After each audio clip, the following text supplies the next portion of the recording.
चलिए हम लोग 20 क्वेश्चंस का सेट लगाते हैं। ओके, चलिए क्वेश्चन नंबर 1 देखिए क्या कर रहा है।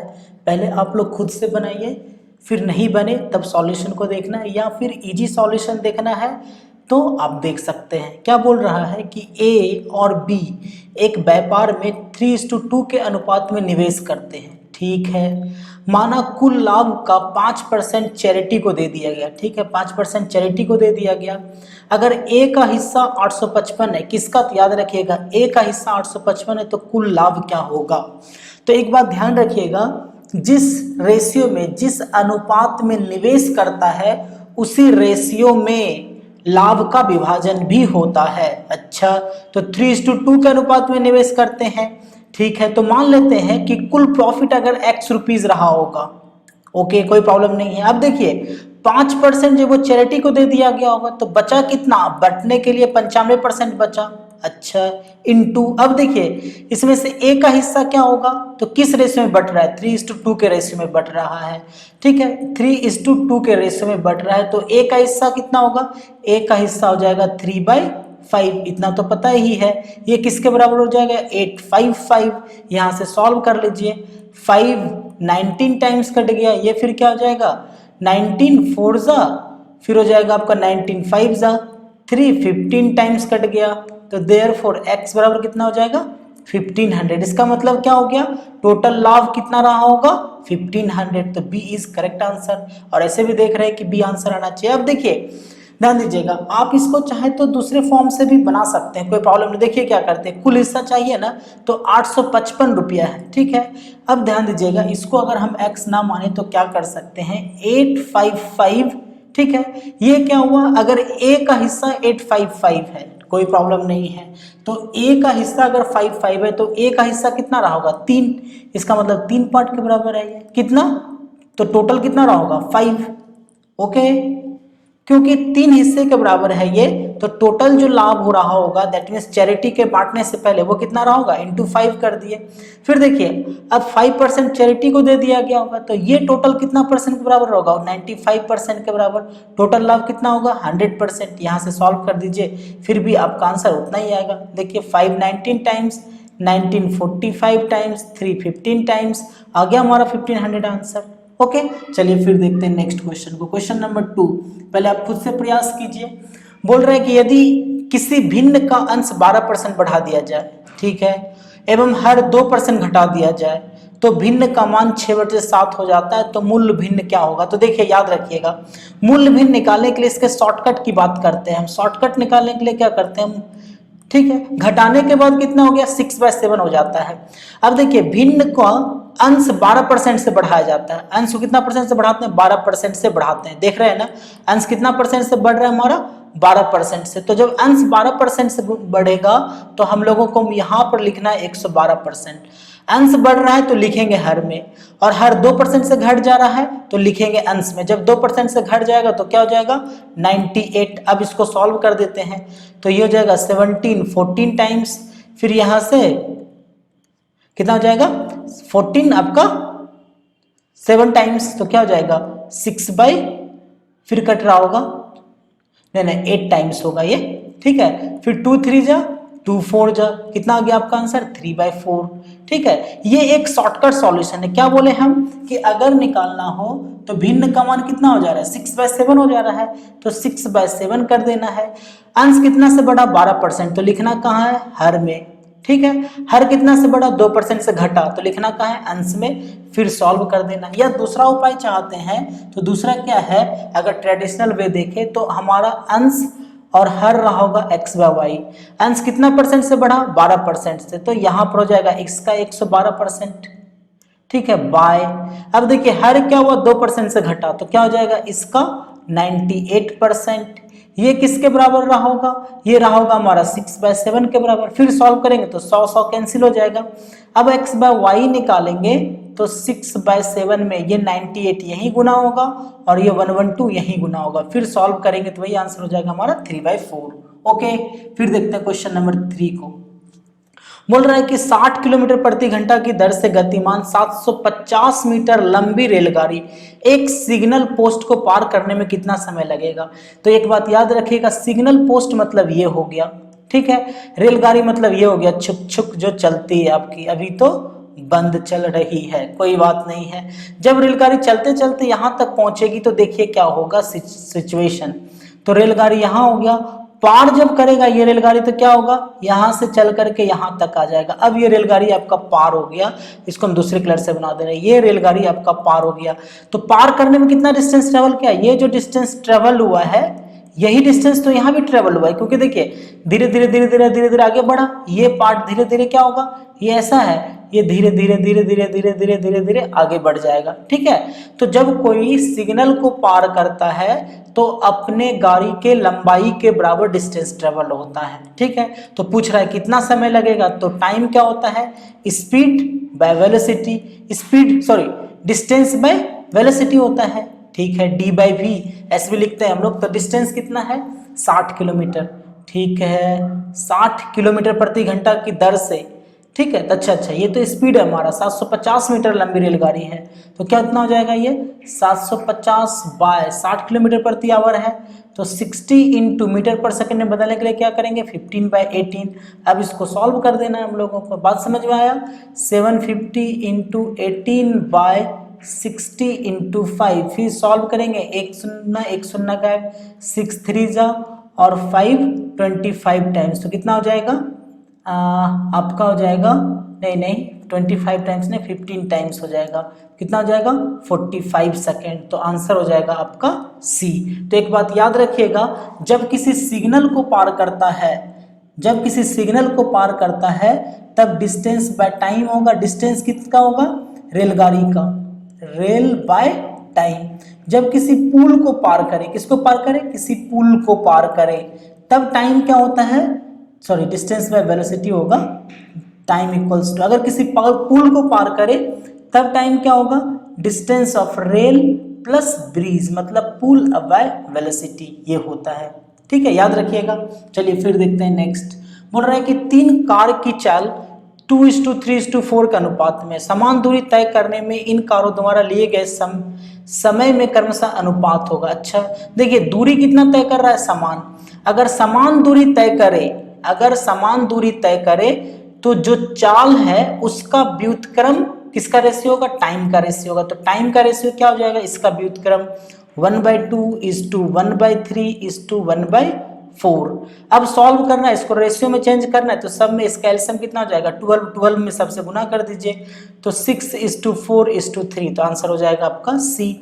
अगर देखिए, अगर दूरी समान नहीं होता, मान लेते हैं कोई 12 किलोमीटर तय करता, कोई आपका 24 किलोमीटर तय करता और कोई मान लीजिए 20 किलोमीटर तय करता। ठीक है, तब समय क्या होगा, तब देखिए जो दूरी दिया गया है आपका 12, तब यहाँ पर टाइम का रेशियो हो जाता 12/2:2। दैट मीन्स डिस्टेंस, जो डिस्टेंस तय किया है उतना बाय 2 पहले का चाल, दूसरा कितना तय किया है 24 का, तो 24/3, तीसरा कितना तय किया है 20 का, तो कितना हो जाता 20/4। फिर सॉल्व कर देते हैं। तो आपके एग्जाम में क्वेश्चन या तो समान दूरी आ सकते हैं या अलग अलग आएगा। अलग अलग आएगा तो ऐसे बना देना, अगर समान आ गया तो बहुत खुश हो जाइएगा, क्योंकि बिल्कुल आसानी से बन जाएगा। बिल्कुल सही बात है। फिर देखते हैं क्वेश्चन नंबर 5। अच्छा, क्वेश्चन नंबर 5 में दिया गया है, नंबर 5 क्या कह रहा है, दी गई आकृति में वृत्त का केंद्र O है। अच्छा, केंद्र O है, एंगल AOB दिया हुआ है 80 डिग्री, दैट मीन्स ये एंगल रहा होगा हमारा 80 डिग्री, तथा एंगल AOC कितना है 90 डिग्री, तो ये एंगल हो गया हमारा 90 डिग्री। अच्छा, तो एंगल BAC का मान क्या होगा, दैट मीन्स ये एंगल चाहिए, कोई प्रॉब्लम नहीं है। याद रखिएगा, किसी भी सर्कल में जो, दैट मीन्स किसी भी परिधि में जो सेंटर पर एंगल बनाए, ठीक है, अगर ये एंगल सेंटर पर बना हो तो जितना इसका लेंथ ऑफ आर्क हो, अगर उसी आर्क का एंगल अगर परिधि पर बना दे तो इसका ये हाफ हो जाएगा। अगर ये थीटा है तो ये कितना हो जाएगा, θ/2। सपोज दैट इस तरह से बना हुआ है। अब मान लीजिए ऐसा है, ये हमारा सेंटर है और फिर ये एक एंगल है यहाँ पर, तो ये कहाँ है, परिधि पर का एंगल है। तो देखिए ये जो एंगल बनेगा, अगर ये एंगल थीटा है, इसी लेंथ ऑफ आर्क का ये भी परिधि पर बना हुआ एंगल है, तो ये एंगल कितना हो जाएगा, θ/2। ठीक है, अब देखिए ये 80 है, ये 90 है, तो टोटल एंगल का सम कितना हो जाएगा, 90 + 180 कितना होगा टोटल, 170। ठीक है। अब देखिए ये पूरा कितना होता है 360, हम लोगों को पता है कि पूरा 360 होता है, तो इतना सा क्या होगा, तो 360 में 170 घटा देंगे तो क्या बचेगा हमारे पास 190। अच्छा अब देखिए अगर ये 190 है तो इसका हाफ ये एंगल होगा, तो कितना हो जाएगा 190/2, ठीक है, 2 9 जा 2 5 जा तो क्या हो जाएगा हमारा 95 डिग्री। क्लियर है। तो याद रखिएगा कि किसी भी सर्कल में जो सेंटर पर एंगल बने उसका हाफ होता है, अगर वो परिधि पर बना दे, आर्क सिर्फ कांस्टेंट हो तो ये एंगल कितना हो जाएगा θ/2। कहीं भी बना देगा ये एंगल, यहाँ भी बना देंगे तो कितना होगा θ/2, या यहाँ भी बना देंगे तो भी एंगल कितना होगा θ/2। क्लियर है। चलिए फिर देखते हैं नेक्स्ट क्वेश्चन को क्या कह रहा है। क्वेश्चन नंबर 6 क्या बोल रहा है, 6 घंटियां एक साथ बजनी प्रारंभ होती है, इसका मतलब एक साथ बज गया है अभी। यदि ये घंटियां 2 4 5 8 10 और 12 सेकंड के अंतराल से बजे तो एक घंटे में कितनी बार इकट्ठी बजेगी। ठीक है देखते हैं। तो पहले देखते हैं कि कितने कितने अंतराल पर एक साथ बजेंगे। तो वो जो अंतराल होगा ये इसका एलसीएम होगा, किसका, तो 2 4 5 8 10 12 का एलसीएम होगा। तो एलसीएम हम लोग जल्दी निकाल सकते हैं। देखिए 2 दूनी 4 दूनी 8, इसका मतलब ये यहाँ से 4 4 कैंसिल, क्या बचा हमारे पास 8 यहाँ से बाहर निकाल लिए। 5 और 10 में से क्या होगा 10 आ जाएगा, यहाँ से 10 बाहर निकाल लिए, बचा फिर के यहाँ पर 12। अब 8 10 12 का एलसीएम निकालेंगे तो कितना हो जाएगा पता है हम लोगों को 120 हो जाएगा। दैट मीन्स क्या हो गया 120 सेकेंड। इसका मतलब एक साथ वो लोग 120 सेकेंड दैट मीन्स 2 मिनट पर बजेगा। हर 2 मिनट पर क्या होगा एक साथ बजेगा। ठीक है। तो सोचते हैं जरा, अगर अब पूछ क्या रहा है एक घंटे में, एक घंटे मतलब 60 मिनट। ठीक है। अगर हमारे पास 6 मिनट होता तो क्या होता, पहले यहां बजता, 2 मिनट के बाद यहां बजता, ठीक है, फिर 2 मिनट के बाद यहां बजता, फिर 2 मिनट के बाद यहां बजता। देखिए 6 मिनट हो गया लेकिन बजा कितना बार, 1 2 3 4 बार बज गया। अगर उसी तरह से 8 मिनट होता तो क्या होता, एक बार शुरू में बज गया, फिर 2 मिनट कि फिर यहां बजता, फिर 2 मिनट के बाद फिर यहां बजता, अभी तो 6 मिनट ही हुआ, एक बार और बज जाएगा। ठीक है। तो 8 मिनट में कितना बार बजा, 1 2 3 4 5। ठीक है। इसका मतलब ये हो गया कि 8/2 + 1, यहाँ पर क्या आ गया था 6/2 + 1। तो अब हम लोगों से पूछा गया एक घंटे में, तो क्या हो जाएगा 60/2 + 1, तो कितना हो जाएगा 31। तो आंसर हो जाएगा 31 टाइम्स। तो एग्जाम के अंदर भी इस तरह से अगर कभी क्वेश्चन आ जाए कि एक साथ कितने बार बजे, तो पहले उसका एलसीएम निकाल लेना है, फिर एक छोटा सा वैल्यू लेकर के देख लेना है कि क्या हो रहा है, उसके अनुसार हम लोगों को वैल्यू निकाल देना है। ठीक है। चलिए फिर देखते हैं नेक्स्ट क्वेश्चन को। बोल रहा है किसी धनराशि होना चाहिए, यहाँ पर कोई धनराशि नहीं होगा, किसी धनराशि साधारण ब्याज की दर से 1/4 वर्ष में स्वयं की 41/40 गुनी हो जाती है। अच्छा अब देखिए स्वयं की, अगर x कोई नंबर है इसका कितना हो जाता है, दैट मीन्स x कोई धनराशि है तो इसका क्या हो जाता है 41/40 गुनी हो जाता है। तो हम लोग क्या लिख सकते हैं इसको 41x/40। इसका मतलब क्या हो जाएगा कि अगर हम लोग देखें यहाँ तो इसको लिख सकते हैं 40x + x/40। तो यहाँ से क्या लिख सकते हैं x + x/40। इसका मतलब क्या हो गया कि x रुपया मूलधन है तो x/40 क्या हो जाएगा, जल्दी से बोलिए, सिंपल इंटरेस्ट। तो इतना निकालने का जरूरत नहीं है, क्या हो जाता है 41/40 टाइम्स हो जाता है ना, तो आप इसको 40 के मल्टीपल में तोड़ दीजिए, 40 + 1/40। इसका मतलब क्या हो जाएगा 1 + 1/40। इसका मतलब उस जो भी धनराशि है उसका 1/40 हमारे पास सिंपल इंटरेस्ट है। ठीक है। तो ब्याज की दर बताएं, तो मान लेते हैं कि वो धनराशि 1 रुपया रहा होगा, 1 का, ठीक है, कितना % के रेट से वार्षिक ब्याज की दर चाहिए, तो मान लेते हैं 8% के रेट के दर से इसका इंटरेस्ट रहा होगा। कितने वर्ष के लिए, तो 1/4 वर्ष के लिए, तो इंटू 1/4। तो ये क्या हो गया SI। तो SI किसके बराबर दिया हुआ है 1/40 के बराबर, तो इक्वल्स टू कर देते हैं 1/40। अब सॉल्व करेंगे यहाँ से तो 1 0 कैंसिल, 4 कैंसिल, तो R बराबर क्या हो गया 10%। That means rate of interest कितना रहा होगा 10%। कोई प्रॉब्लम नहीं है।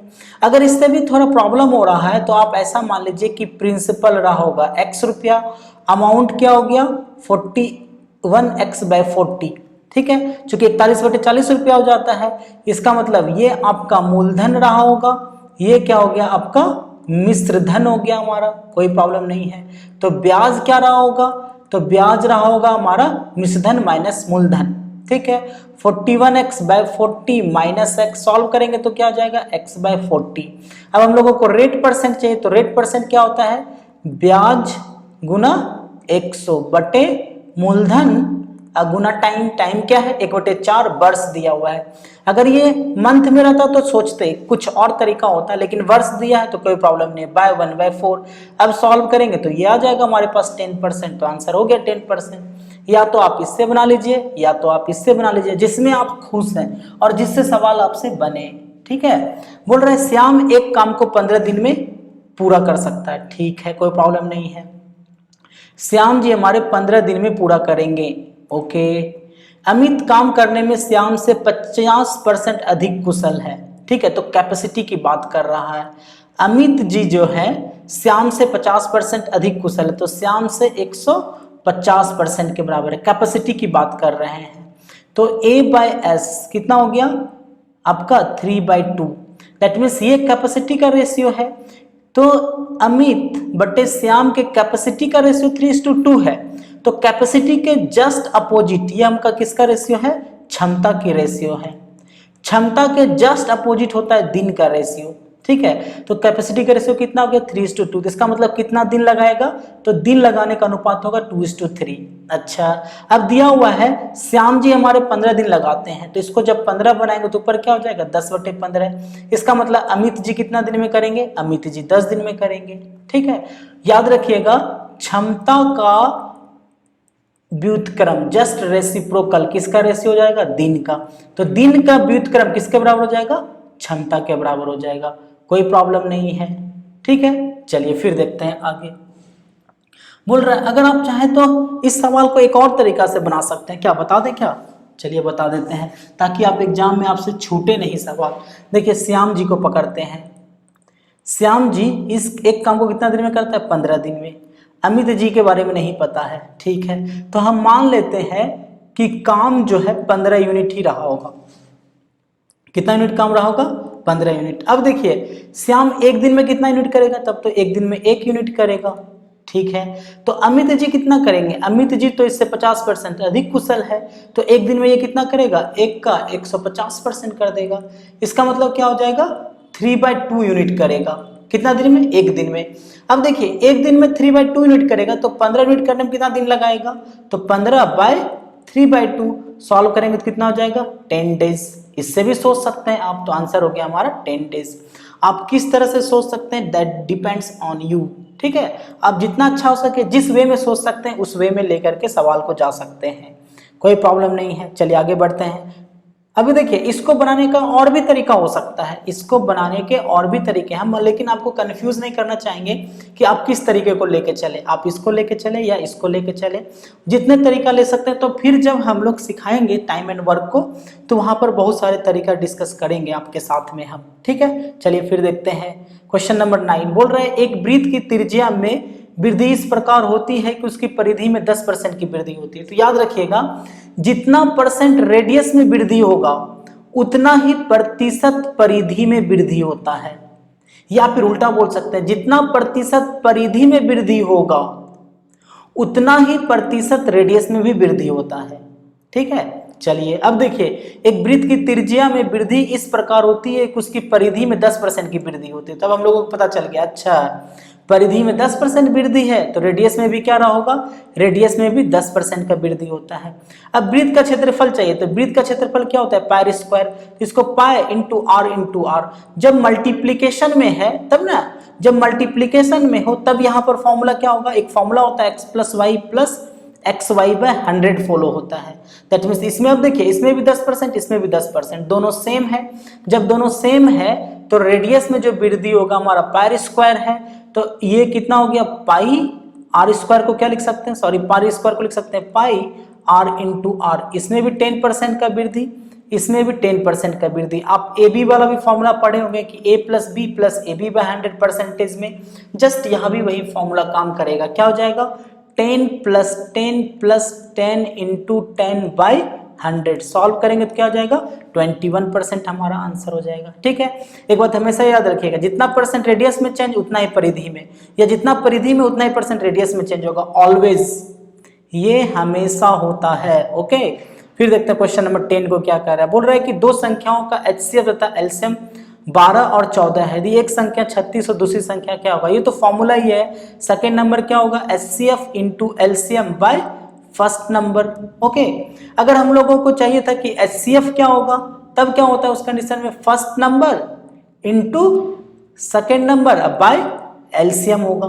ठीक है, क्या लिख रहे हैं समझ में आया, ये लिखे first number into second number by LCM. अगर एलसीएम चाहिए तब क्या होगा, first number into second number by first number. ठीक है, उसी तरह से अगर दूसरी संख्या है तो क्या होगा, HCF into LCM by first number. ठीक है, जो संख्या चाहिए उससे डिवाइड होगा, बाकी HCF एलसीएम ऊपर गुना होगा। अगर HCF एलसीएम चाहिए तो HCF या एलसीएम से नीचे डिवाइड होगा, बाकी दो संख्या ऊपर गुना होता है। बस इस तरह से याद रखना है। तो दूसरी संख्या के लिए HCF एलसीएम ऊपर गुना होगा, तो 12 इंटू 144 बाय 36 सॉल्व कर दीजिएगा। 3 दैट मीन्स कितना हो जाएगा, 48 आंसर हो गया हमारा बी। फिर देखते हैं क्वेश्चन नंबर 11। बोल रहा है 10 कमीज का क्रय मूल्य 18 कमीज के विक्रय मूल्य के बराबर। अच्छा, 10 का CP 12 के किसके बराबर, सॉरी 8 के किसके बराबर, SP के बराबर है। ठीक है, तब यहाँ से CP बाय SP का रेशियो आ जाएगा, वो कितना हो जाएगा, 8/10। 8/10 का मतलब क्या हो गया, 4/5। अब देखिए CP 4 SP 5, इसका मतलब 1 रुपये का प्रॉफिट हो गया, तो 1 इंटू 100 बाई CP कितना, 4। सॉल्व कर देंगे तो कितना हो जाएगा, 25%। तो आंसर हो जाएगा आपका 25% का लाभ। ठीक है, फिर बोल रहा है किसी शंकु की त्रिज्या 21 मीटर तथा ऊंचाई 20 मीटर हो। अच्छा, कोई प्रॉब्लम नहीं है, त्रिज्या 21 और ऊंचाई 20 है, तो वक्र पृष्ठ का क्षेत्रफल ज्ञात कीजिए। तो देखिए यहाँ से अगर बात करें तो ये हो जाता है हमारा शंकु, और ये हो जाता है इसका हाइट, ये हो जाता है इसका रेडियस। हाइट कितना है, तो हाइट है 20, रेडियस कितना है 21, तो ये L होता है इसका स्लैंट हाइट, तिरछी ऊंचाई। तो L का वैल्यू होता है √20 स्क्वायर प्लस 21 स्क्वायर, चूंकि L क्या हो जाता है √r square plus h square. इस हिसाब से देखें तो हो जाएगा 400 अब प्लस 441। अब सॉल्व करेंगे तो √881 का वैल्यू कितना हो जाता है 29। ठीक है, अब वक्र पृष्ठ का जो क्षेत्रफल होता है, वक्र पृष्ठ का क्षेत्रफल होता है पाई RL, तो पाई कितना हो जाएगा 22/7। रेडियस कितना हो गया 21 और L कितना हो गया 29। अब मल्टीप्लाई कर देंगे तो 3 टाइम्स इसको मल्टीप्लाई कर देंगे तो आ जाएगा आपका 1914। ठीक है, चलिए फिर देखते हैं नेक्स्ट क्वेश्चन। बोल रहा है कि चीनी के दाम में 20% वृद्धि हो जाती है, कोई प्रॉब्लम नहीं है। चीनी के दाम में 20% वृद्धि हो जाती है, यदि चीनी पर खर्च को पूर्ववत रखना है तो कटौती के बाद खपत में कमी तथा आरंभिक खपत का अनुपात ज्ञात करें। ठीक है, क्या बोल रहा है पहले एक बात देख लीजिए। तो पहले मान लेते हैं कि वो X रुपया पर केजी खरीदता था, ठीक है, और उसका खपत था Y केजी रुपया। ठीक है, अब बोल रहा है कि चीनी के खर्च को पूर्ववत रखना है, तो पहले खर्च कितना होता था, अगर X रुपया पर केजी है और Y केजी इसका खर्च था, तो टोटल रुपीज में इसका खर्च कितना होता होगा X इंटू वाई। कोई प्रॉब्लम नहीं है।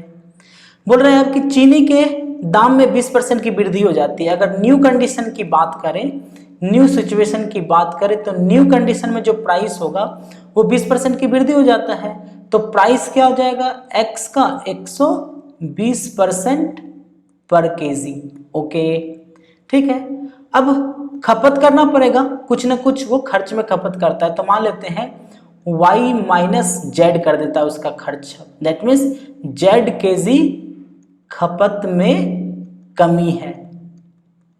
ठीक है, तो अब खर्च कितना होगा Y माइनस जेड, तो इस टाइम टोटल खर्च कितना होगा, तो दिस इंटू दिस, यही होगा ना टोटल खर्च। ये भी क्या है, ये पहले का खर्च है, दिस इंटू दिस, लेकिन बोल रहा है खर्च जो पूर्ववत ही रहना चाहिए, खर्च आपके पहले के जैसा ही रहना चाहिए। तो इसका मतलब x इंटू वाई बराबर क्या हो जाएगा, x का 120% इंटू वाई माइनस जेड, ऐसा होगा। ठीक है, अब देखिए x x कैंसिल, ठीक है, यहां से क्या हो जाएगा आपका हो जाएगा 6 और 5, तो 5y इज इक्वल टू क्या हो जाएगा 6y माइनस 6z। ओके, ठीक है, तो 6z इक्वल्स टू क्या हो जाएगा, that means 6z equals to हो जाएगा y।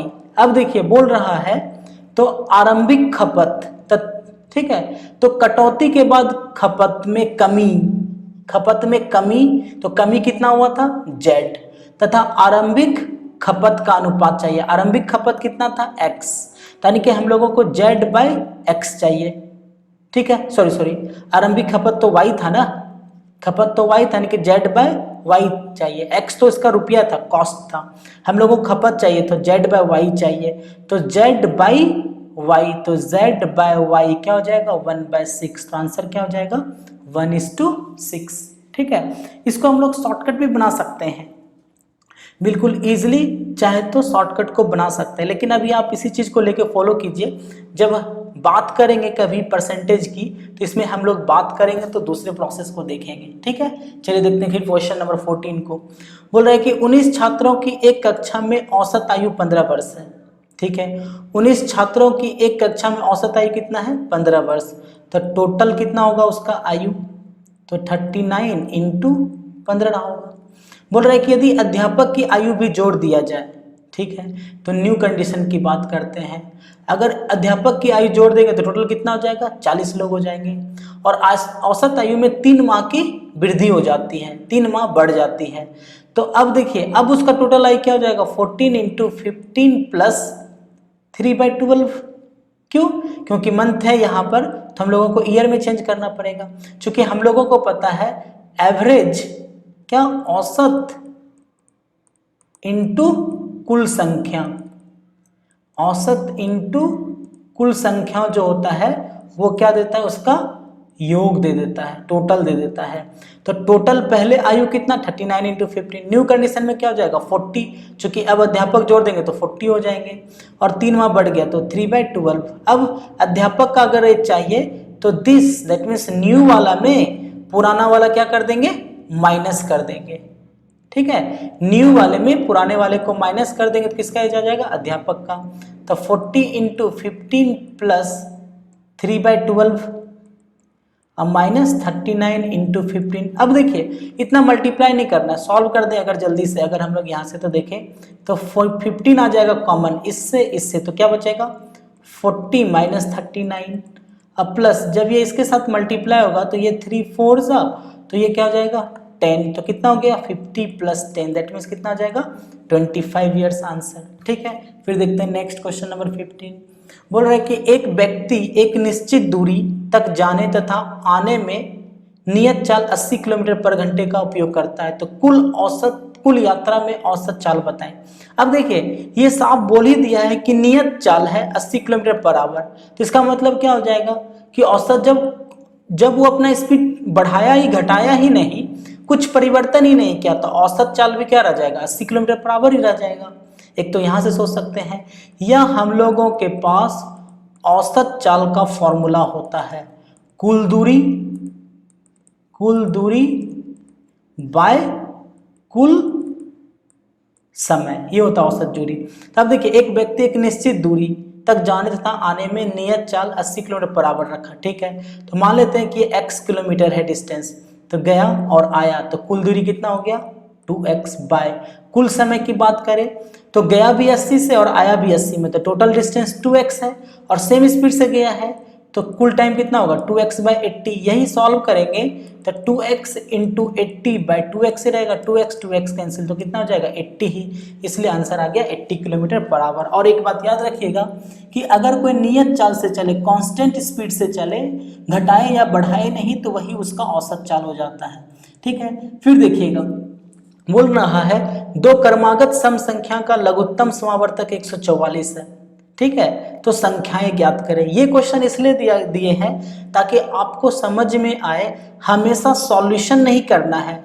कभी कभी ऑब्जेक्टिव से भी क्वेश्चन बनते हैं। जैसे इस क्वेश्चन को देखें, दो क्रमागत सम संख्याओं का लघुत्तम समावर्तक 144 है, ठीक है। तो जब लघुत्तम समावर्तक जो संख्या दिया हुआ रहे, तो जब दो संख्या का लघुत्तम समावर्तक जो भी होगा वो दोनों संख्या से ये डिविजिबल होता है, ठीक है। तो अगर यहाँ पर देखें तो ऑप्शन सी को देखें तो ये 20 से डिविजिबल नहीं है, तो ऑप्शन सी आंसर नहीं होगा।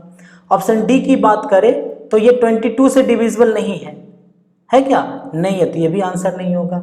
अगर हम बी की बात करें तो ये 14 से डिविजिबल नहीं है, तो ये भी आंसर नहीं होगा। तो आंसर क्या हो जाएगा हमारा?